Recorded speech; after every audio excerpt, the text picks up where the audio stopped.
My name is Kelsang Ananda and I live in Germany. I'm a German Buddhist monk and I began practicing meditation and then practicing the Guru Yoga of Je Tsongkapa, starting with prayers to Dorje Shugden, and this is how it all evolved. Yeah, I'm just here as a Dorje Shugden practitioner, you know, without any special function. I just want to engage in this protest.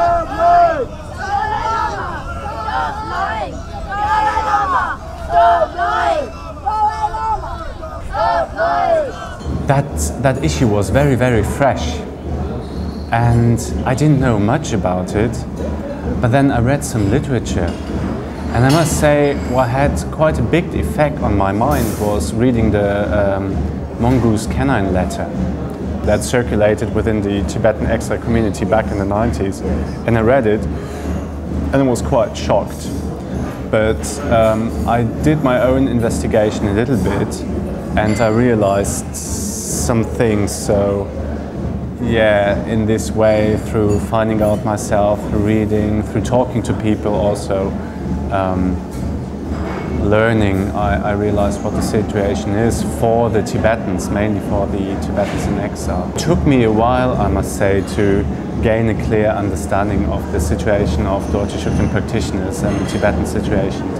At the beginning for me it wasn't so much of an issue because I was just focusing on the practice of Lam Rim, and there was this big blow in 1996, 1997, but then afterwards it seemed like pacified, so in the year afters it wasn't much of an issue anymore, yeah, mainly until 2008. It's an issue that's close to my heart, you know, and I have been suffering from that schism and division within the Buddhist world, and I see other Buddhists, mainly Tibetans, really suffering from this horrible situation, and I personally, I'm fed up of it, you know. I want this situation to finish, you know, and I think that's just my personal view, but we all have become so much familiar with the situation that it almost is kind of normal, but it's not normal. It's an abnormal situation,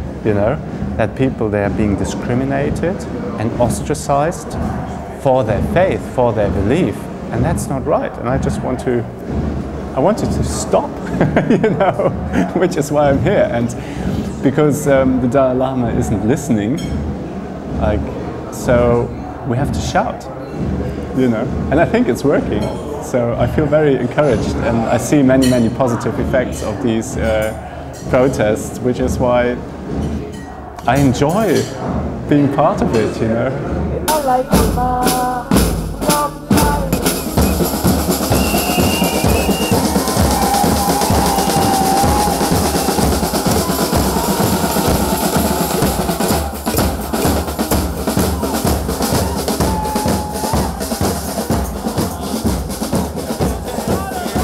I think it's got a hugely positive effect on exiled Tibetans. It is empowering them. Actually, one exiled Tibetan, he told me yesterday in the bus that the Dalai Lama followers, they have seen how powerful we as international Shugden community are and how big in terms of number. And he told me now the Dalai Lama supporters, Tibetan Dalai Lama supporters, they're a little bit more hesitant to attack them verbally or to intimidate them. So that's one positive effect. Another positive effect I find is it's unifying us all. It's giving Dorje Shugden practitioners, like the international community of Dorje Shugden practitioners, more confidence, more strength, you know. No matter if they formally join the international Shugden community or not, it doesn't matter. It's unifying everybody, it's empowering people, and I think it's mainly giving confidence to the Tibetan people themselves, you know. They're suffering so much, you know. For me, it's a religious issue, but it's not a social issue. Like, it's not a family issue, but for them it is. So I'm very confident that these protests, they have a good effect, and I think I can witness, because we see the media responding so well So many people know there is an issue that the Dalai Lama and his people, they try to hide from the world. And I think these protests, they're just creating so much awareness, not just in the small Buddhist world, but really worldwide in the media. So yeah, I think these protests, they're super meaningful. Dalai Lama's visit came with a lot of praise. It didn't come without its controversy. Not everyone welcomed him to town, including close to 300 protesters at Kelly Ingram Park. Fox 6 News reporter John Huddleston in studio with that part of the story. John? Well, Vanessa, they claim that His Holiness is responsible for religious persecution as well as human rights violations. They say that the Dalai Lama has publicly banned the tradition of making prayers to the Buddhist deity Dorje Shugden. Now, the protesters chanted, "Give religious freedom and stop lying." They claim that the Dalai Lama is causing a worldwide rift in the Tibetan community and that those who offer the prayers are oftentimes discriminated against and face segregation. I didn't do every protest this year. I missed out the first few. But I have been in the US 6 weeks ago. Obviously, I've been in Germany, I've been in Italy, I've been in the Netherlands. Yeah, this year has been my year of protest, really. I was involved in the 2008 protests, and this is actually where I personally felt I needed to take some responsibility, because I was seeing and hearing what was happening in, at the time, Gannon Shartse and Sarah Monastery, and just felt so wrong and abusive what had happened to the monks. So yeah, I just wanted to join in and help. For me personally, there have been these two waves of protests, 2008 and now this year. And what I can witness is that the Tibetans joining in, they are much more confident than before. Before they were very shy, they actually had been intimidated, and now they feel much more empowered. I think also the protests from the side of the media work that we do, they have become much more professional and much better organized, much more effective, I find. I think this is because they are breaking a little bit the spell, because the exiled Tibetans that I met and I spoke to, they were very, as I said, intimidated. And then they stood up in 2008 and they spoke out, and they realized nothing's happening apart from some verbal threats, but not really something happening. And so they realized that they can raise their voice, you know, they can speak up without any harsh results, you know. And I think this has given them courage and confidence. It's gained its own dynamics, you know, and yeah, momentum. Yeah, it's gained momentum, and yeah, I think it's really rolling into the right direction. It more feels like a movement now, you know. I think previously many people, they have had their teachers who are Dorje Shugden practitioners, who are faithful students of their own teachers, mainly basically Tridharma Rinpoche. And I think for many of us, we have been protesting without actually fully understanding the situation. Maybe a little bit more out of reasons of loyalty. And I think this year, speaking for myself, the picture has become much clearer, and the understanding of the Tibetan situation has become much better. Also the understanding of what the Dalai Lama is actually doing, for me personally, has become much better and clearer. So yeah, I think it's become much more stronger, you know, people more motivated from their side, you know. Well, first of all, I wasn't sure really about the millions of people, and then I clearly realized, because the exiled Tibetan community is fairly small, but it really is millions of people back in Tibet, you know, and their entire regions of people who are traditionally Shugden practitioners. So that's become more clear for me. Relying on Dorje Shugden is actually a major mainstream practice within the Gelug tradition. It's not some sort of awkward or hidden practice or something. It's a mainstream practice. So that's become more clear to me, I must say. Yeah. And also it's become more clear actually how deeply the ban, practically the ban on the practice of Dorje Shugden is affecting the community, not just Tibetan community, but worldwide Buddhist community, and how deep the schism is, how much disharmony has been happening. And also I personally, this year for the first time, I have been harassed myself for being a Dorje Shugden monk, which previously has never happened before. So yeah, somehow the situation has become much clearer for me. Also, just through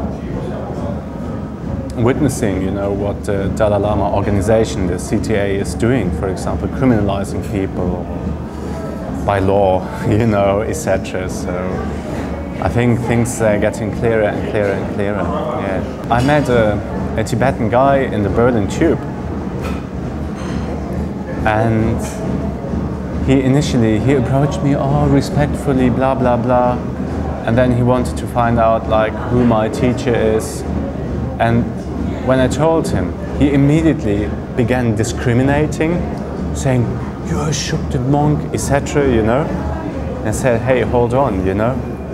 It's just one aspect of my practice, you know. Just don't stamp me, you know.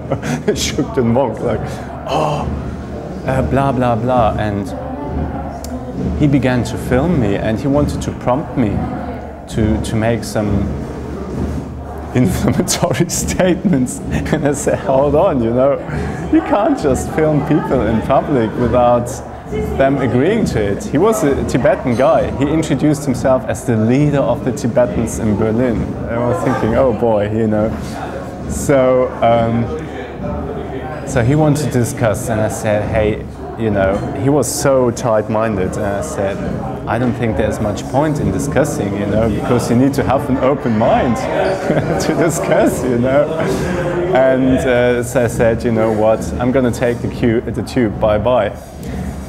And I went into the tube, and he kept following me, you know, into the tube and filming me in the tube, and it became like embarrassing, and then I just decided to completely ignore him, like Shantideva says, like just remain impassive, ignore him. And then people actually, they noticed he was behaving in strange ways, and then at some point he left, but I felt it was really unpleasant, and it gave me a little taste of what it must be like for Tibetans who are exposed to harassment basically every day. And yeah, it's not so much a religious issue anymore. I find it's really like, it's about human rights, you know, people being discriminated for their faith, and that's not correct. I'm convinced the Dalai Lama has an agenda, and this agenda is twofold.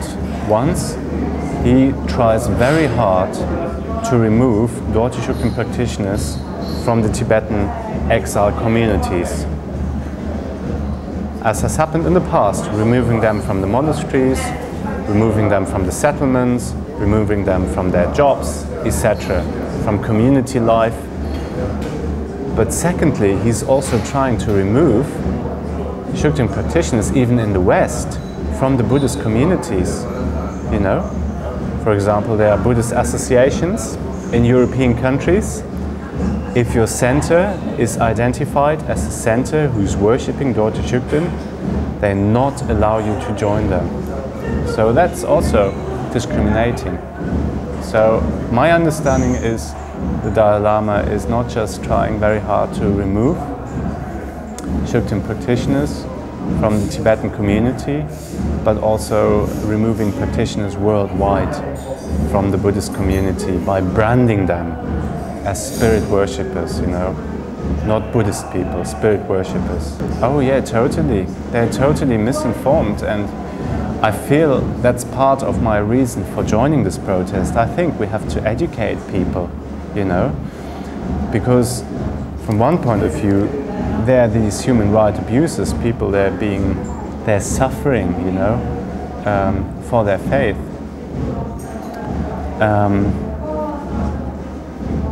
And the Dalai Lama, he's kind of giving false reasons and creating these smoke screens and saying, all right, it's correct to discriminate these people because they're spirit worshippers, they have no idea about Buddhism, they're being paid by the Chinese, they want to harm my life, you know, he said that last year in December, you know, and I find, and people, they buy it, you know, they buy what he says, and I find we need to educate people and tell them, please make up your mind, please use your own wisdom, use your own reason. Does it make sense? Like, I'm not harming anybody, I'm not harming Tibetan independence, I have no wish to harm the life of the Dalai Lama. Why should I, you know?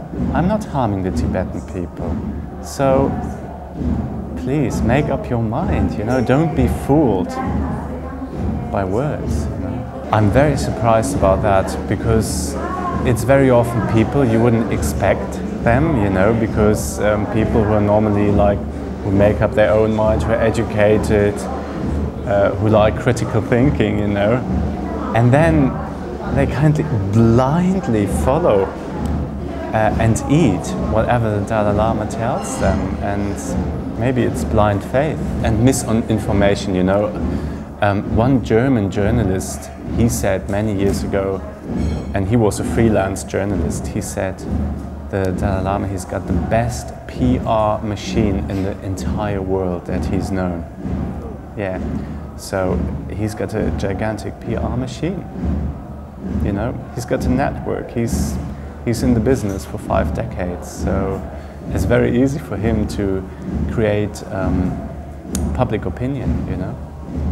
He's friends with the leading editing journalists in the countries. Whenever he's visiting a country, he's inviting these journalists, making friends, giving them information. So he's got a fantastic PR department, and we haven't, you know. We don't have much money. All we have is our dedication and our understanding. Well, we mainly try to address the Dalai Lama himself, you know. He must hear our message in a way that it really enters his mind and enters his heart, you know. And I think our main purpose is to really cause him change his mind. That's our main purpose, you know. We need to tell him, like in a strong way, please stop lying. Trijang Rinpoche clearly explains in his book that Dorje Shugden is an emanation of the wisdom Buddha, Manjushri. Why are you going against your guru? Why are you breaking your guru devotion? Very good.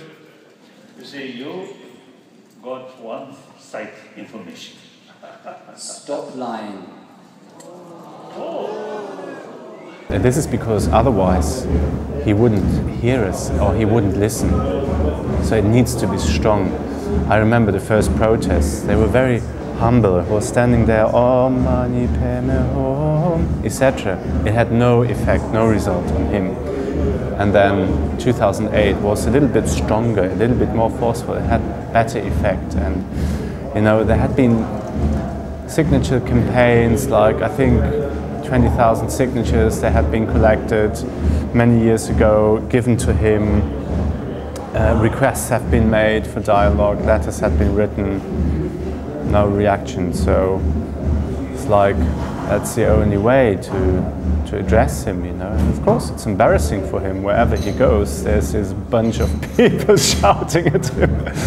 But we hope, I really hope, it makes him think at some point and maybe change his mind. You know, everybody's got the potential to change and revisit their decisions, and he's made these decisions back in the 90s for political reasons, and he's holding on to it.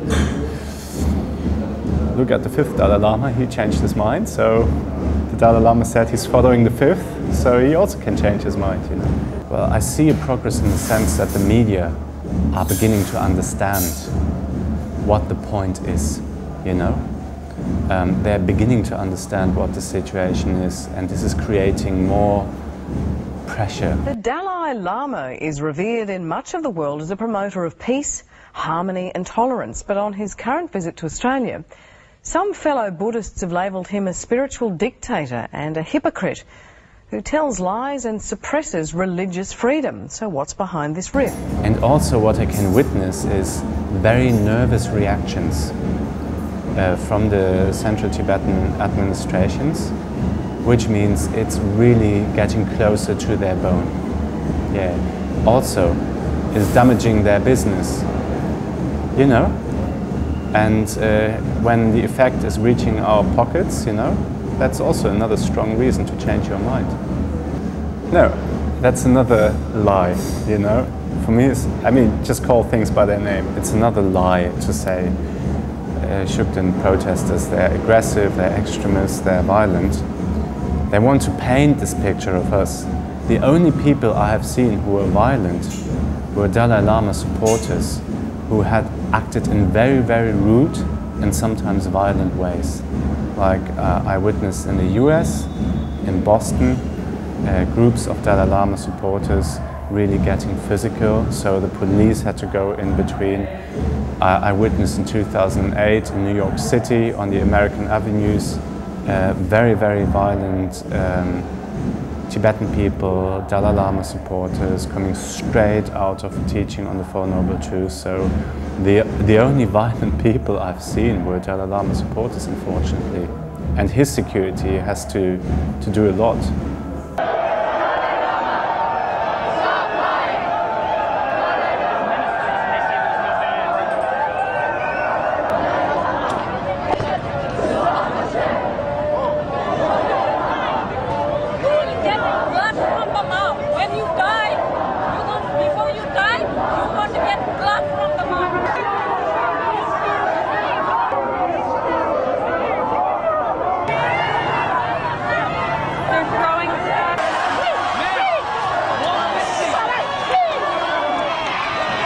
Well, I would ask them, well, why are people doing that, you know? I mean, maybe there's a reason for them to do that.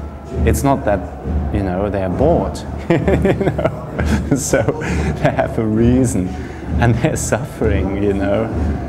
We are all suffering, that's the point.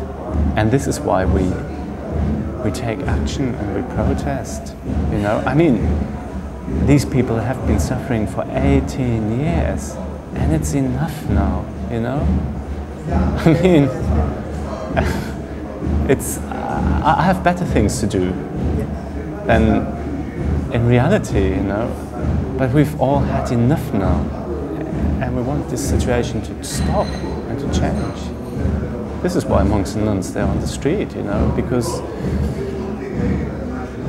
everybody wants to go back to harmony. And the only person who can do that is, actually that's my belief again, is the person who has created this problem, and this is the Dalai Lama himself. In my own opinion, it can be solved, I hope it will be solved, by the Dalai Lama himself. And we're standing here on the street to ask him to make a written statement saying everybody has freedom, everybody has the same rights, Shugden practitioners should no longer be discriminated. So if the Dalai Lama would put this into writing and tell everybody, tell his own people, tell the Tibetan Buddhist communities worldwide saying, oh, these people, they're okay, you know, let's get on together. United we are strong, not divided, you know. If he was to say something like that, people, this conflict would immediately be solved. No doubt about it. But he's refusing to make such a statement. Instead, he's trying to justify all the time when he's being asked by the media. You're always saying, oh, there is no problem, there's no ban, there are no restrictions. Well, there are restrictions, but there is no ban. There's a problem, but it's being created by China. So he's making so many contradictory statements, basically defending his policy, justifying, sorry to say that, his wrong deeds. But if he was to choose to decide, okay, I'm going to reverse that, I'm going to heal that situation, and I'm going to tell my people, let's get on together, you know, we need to stand together, you know, just as before, then this problem would be solved.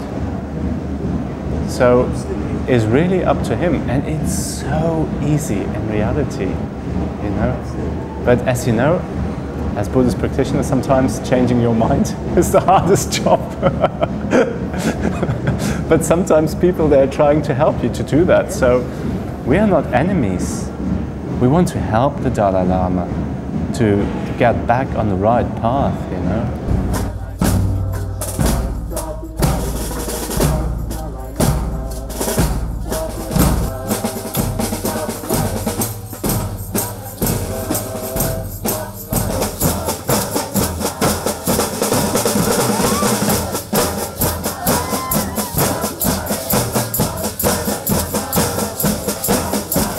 Personally, I don't regard him as my spiritual teacher. That's my freedom, you know. Other people have the freedom to regard him as their spiritual teacher, you know. That's also all right. And of course, I mean, Buddha said all human beings, they are our kind mothers. So we have to respect everybody. But if somebody's doing something wrong, with a compassionate heart, we need to help people, you know, not just people who are experiencing suffering, but also people who are creating suffering for themselves and for others. So, yeah, for me personally, it's more like a compassionate activity. In this context, sorry to say that, but Dalai Lama is more like an object of compassion. And also, Dalai Lama is just one person, but there are millions of other people, and through the protest, through joining the protest, my intention is to also help all the other people, you know, not just one person, but many others. I can only express my personal view on that. So practically, I see that the ISC is bringing everybody together. And I think these protests, they're one way of addressing the issue, you know, but there are also other ways, and people have freedom if they want to join in or if they don't want to join in. So it depends, you know, on people's capacities, on people's wishes. And yeah, but I think it's great that there's an opportunity to join in. I don't know about ISC agenda. I mean, the main agenda, from what I understand, is requesting the Dalai Lama to lift the ban, to give people freedom to stop discriminating, you know, and to communicate that to others. So, well, there are many ways, actually. You know, for example, there's lots of activity on the internet, you know, so you can be active on Facebook, you can be active on Twitter, you can write comments, you can help DorjeShugden.com, you know, there are many, many different ways to join in. You can say prayers, you know, you can try to encourage people, give them confidence, you know, or even you can help them materially, you know, you can sponsor the protests, you know, there's a website, you can give some money. So there are many, many ways, you know, if you have the intention to help, there are many ways always to do that. Yeah. To be confident, huh? To be very confident and always try to maintain faith in this practice and faith in Je Tsongkapa, and then being patient. And I think over time, I mean, the truth will always, in German we say, has the longer legs, you know. With the truth you always go further, and so we are patient. We just need to continue with our practice, and sooner or later this problem is going to be sorted, definitely. Please keep an open mind and try to understand what the Dalai Lama is doing, and please try to understand why people are protesting against the Dalai Lama and against this unhuman ban. Yeah. Keep an open mind. Yeah.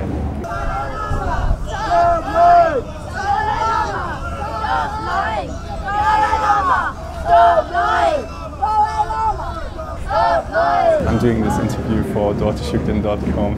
Thank you very much.